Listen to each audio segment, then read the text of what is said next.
প্রিয় দর্শক, জানিয়ে দেব আমাদের হাতে থাকা সর্বশেষ আপডেট আন্তর্জাতিক বাংলা খবর। চ্যানেলটি সাবস্ক্রাইব করে আমাদের সাথেই থাকুন। ইসরায়েলকে কঠিন শিক্ষা দেওয়া হবে, হুঁশিয়ারি ইরানের।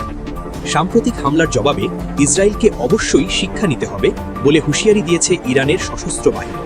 রাষ্ট্রীয় গণমাধ্যমে প্রচারিত এক বিবৃতি থেকে এ তথ্য জানা গেছে। বিবৃতিতে ইরানের সশস্ত্র বাহিনী বলেছে, তাদের সাম্প্রতিক মাসরিক অভিযান ছিল এমন একটি প্রতিক্রিয়া যেখান থেকে যুহুদিবাদী শাসন ব্যবস্থা এবং তাদের সমর্থকদের শিক্ষা গ্রহণ করা উচিত। তবে একই সঙ্গে ঘোষণা করা হয়েছে, বর্তমান সামরিক অভিযান আপাতত স্থগিত রাখা হয়েছে। বিবৃতিতে বলা হয়, এই মুহূর্তে আমাদের অভিযানসমূহ বন্ধ ঘোষণা করা হলো।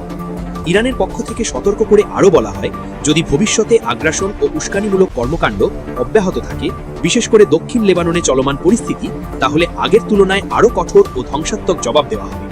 বিশ্লেষকদের মতে এই ধরনের বক্তব্য ইরান ইসরায়েল উত্তেজনার সাম্প্রতিক বৃদ্ধির প্রেক্ষাপটে নতুন করে আঞ্চলিক সংঘাতের ঝুঁকি বাড়িয়ে তুলতে পারে। একই সঙ্গে লেবানন কেন্দ্রিক সংঘাত পরিস্থিতিও আরও জটিল হওয়ার আশঙ্কা তৈরি করছে। তবে ইসরায়েলের পক্ষ থেকে এ বিষয়ে তাৎক্ষণিক কোনো আনুষ্ঠানিক প্রতিক্রিয়া পাওয়া যায়নি। সূত্র আল জাজিরা। এদিকে এবার ইরানে হামলা করলে ইসরায়েলকে একা লড়তে হবে বললেন ট্রাম্প। মার্কিন প্রেসিডেন্ট ডোনাল্ড ট্রাম্প ইসরায়েলি প্রধানমন্ত্রী বেনিয়ামিন নেতানিয়াহুকে স্পষ্ট ভাষায় সতর্ক করে বলেছেন, ইরান ও হিজবুল্লাহর সঙ্গে পুনরায় পূর্ণাঙ্গ যুদ্ধ শুরু করলে ইসরায়েলকে হয়তো সম্পূর্ণ একা লড়াই করতে হতে পারে। গত এপ্রিল মাসে যুদ্ধবিরতি কার্যকর হওয়ার পর দুই দেশের মধ্যে ঘটে যাওয়া সবচেয়ে ভয়াবহ সামরিক উত্তেজনার অবসান ঘটার পর তিনি এই মন্তব্য করলেন। ট্রাম্প তার সামাজিক যোগাযোগ মাধ্যম ট্রুথ সোশ্যালে দেওয়া এক পোস্টে উভয় পক্ষকে যুদ্ধ বন্ধের আহ্বান জানান এবং শান্তি প্রতিষ্ঠার আলোচনায় কোনো প্রকার অজ্ঞতা বা বোকামির স্থান নেই বলে উল্লেখ করেন। এক বিশেষ সাক্ষাৎকারে ট্রাম্প মার্কিন ইসরায়েল সম্পর্কের সম্ভাব্য টানাপোড়েনের ইঙ্গিত দিয়ে বলেন, আমি বিবিকে বলেছি, তোমার আরও সতর্ক হওয়া উচিত, তা না হলে খুব শিগগিরই তোমাকে একা হয়ে যেতে হবে।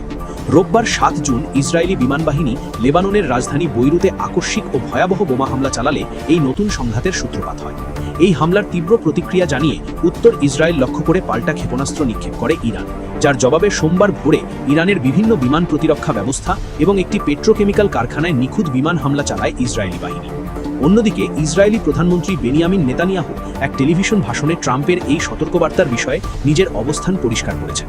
তিনি জানান, ট্রাম্পের সাথে আলাপকালে তিনি স্পষ্ট করে দিয়েছেন যে ইসরায়েলের আত্মরক্ষার পূর্ণ অধিকার রয়েছে এবং তারা প্রয়োজন অনুযায়ী তা প্রয়োগ করছে। নেতানিয়াহু আরও দাবি করেন যে তেহরানের সন্ত্রাসী সরকারকে উপযুক্ত শিক্ষা দেওয়ার পর তারা আপাতত হামলা বন্ধ করেছে। তবে ইরান পুনরায় আক্রমণ করার ভুল করলে ইসরায়েল পূর্ণ শক্তি দিয়ে তার জবাব দেবে। ওয়াশিংটনে নিযুক্ত ইসরায়েলের রাষ্ট্রদূত ইয়েখিয়েল লেইটার অবশ্য দুই দেশের শীর্ষ নেতাদের মধ্যকার এই উত্তেজনাকে খুব একটা গুরুত্ব দিতে রাজি হননি। তিনি ফক্স নিউজকে দেওয়া সাক্ষাৎকারে ট্রাম্প ও নেতানিয়াহুর মধ্যকার এই বাক্য বিনিময়কে দীর্ঘ বন্ধুত্বের মাঝে একটি সাময়িক উত্তপ্ত আলোচনা বলে অভিহিত করেছেন। তবে তিনি এটিও মনে করিয়ে দেন যে মার্কিন প্রেসিডেন্ট খুব ভালো করে জানেন যে ইসরায়েলের ওপর ব্যালিস্টিক ক্ষেপণাস্ত্র দিয়ে হামলা চালানো হলে তেল আবিব কোনোভাবেই চুপচাপ বসে থাকবে না। এই তীব্র আঞ্চলিক সংঘাতের জন্য ইরানের পররাষ্ট্র মন্ত্রণালয়ের মুখপাত্র ইসমাইল বাগাই সরাসরি ওয়াশিংটনকে দায়ী করেছেন। তিনি বলেন, আমেরিকা এই যুদ্ধবিরতি আলোচনার অন্যতম প্রধান পক্ষ এবং মধ্যস্থতাকারী, তাই লোহিত সাগরে জাহাজ আটক বা দক্ষিণ লেবাননে ইসরায়েলি আগ্রাসনের মতো যে কোনো যুদ্ধবিরতি লঙ্ঘনের ঘটনার জন্য মার্কিন প্রশাসনই সরাসরি দায়বদ্ধ থাকবে। তবে ইরানের প্রথম ভাইস প্রেসিডেন্ট মোহাম্মদ রেজা আরিফ দাবি করেছেন যে এই সামরিক অভিযানের মাধ্যমে ইরানের প্রতিরক্ষা ক্ষমতার এক নতুন উচ্চতা প্রদর্শিত হয়েছে, যা ইসরায়েলকে পুনরায় যুদ্ধবিরতির জন্য অনুরোধ করতে বাধ্য করেছে। এই চরম উত্তেজনার মধ্যেও পর্দার আড়ালে দুই দেশের মধ্যে কূটনৈতিক শান্তি প্রচেষ্টা অব্যাহত রয়েছে বলে জানা গেছে। ইরানের প্রেসিডেন্ট মাসুদ পেজেশকিয়ান জানিয়েছেন যে তেহরান এখনও আলোচনার টেবিলে রয়েছে এবং জাতিসংঘে নিযুক্ত ইরানের রাষ্ট্রদূত আমির সাইদ ইরাভানি নিশ্চিত করেছেন যে পাকিস্তানের মধ্যস্থতায় ওয়াশিংটন ও ইরান নিয়মিত বার্তা বিনিময় করছে। পাকিস্তানের প্রধানমন্ত্রী শেহবাজ শরীফও একটি শান্তিপূর্ণ কূটনৈতিক সমাধানের জন্য সব পক্ষকে সর্বোচ্চ সংযম প্রদর্শনের আহ্বান জানিয়েছেন।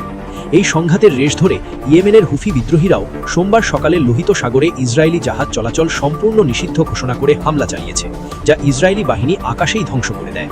একই সাথে দক্ষিণ লেবাননের টায়ার এবং নাবাতিয়েহ এলাকায় ইসরায়েলি বিমান হামলায় নারী ও শিশুসহ অন্তত 14 জন লেবানিজ নাগরিক নিহত হয়েছেন।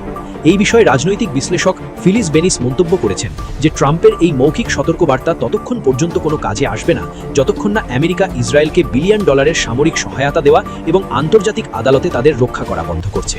সবশেষ জানিয়ে দেব, পাকিস্তানের চেয়ে ভারতের পারমাণবিক অস্ত্র এখন বেশি, বলছে গবেষণা। বিশ্বজুড়ে পারমাণবিক শক্তির প্রতিযোগিতা দিন দিন আরও তীব্র হচ্ছে।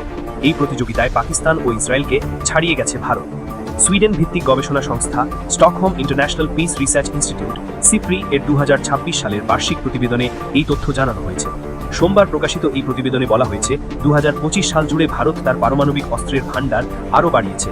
বর্তমানে ভারতের কাছে পরমাণু বোমার সংখ্যা পাকিস্তানের চেয়ে 20টি বেশি। সিপ্রির হিসাব অনুযায়ী 2026 সালের জানুয়ারি মাস পর্যন্ত ভারতের কাছে মোট 190টি পারমাণবিক যুদ্ধাস্ত্র বা ওয়ারহেড রয়েছে।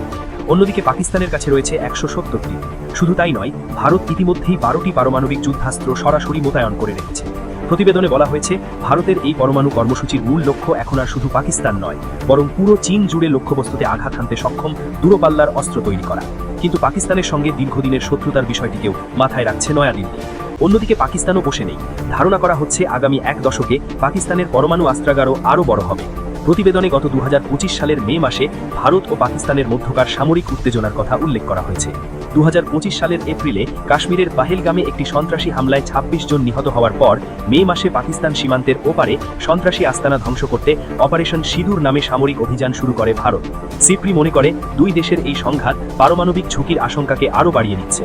বিশ্বে বর্তমানে 9টি দেশের কাছে পারমাণবিক অস্ত্র রয়েছে। দেশগুলো হলো যুক্তরাষ্ট্র, রাশিয়া, উচ্চরাজ্য, ফ্রান্স, চীন, ভারত, পাকিস্তান, উত্তর কোরিয়া এবং ইসরায়েল।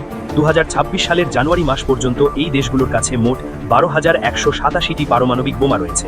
বিশ্বের মোট ব্যবহারযোগ্য পারমাণবিক অস্ত্রের প্রায় 83% রয়েছে রাশিয়া ও আমেরিকার কাছে।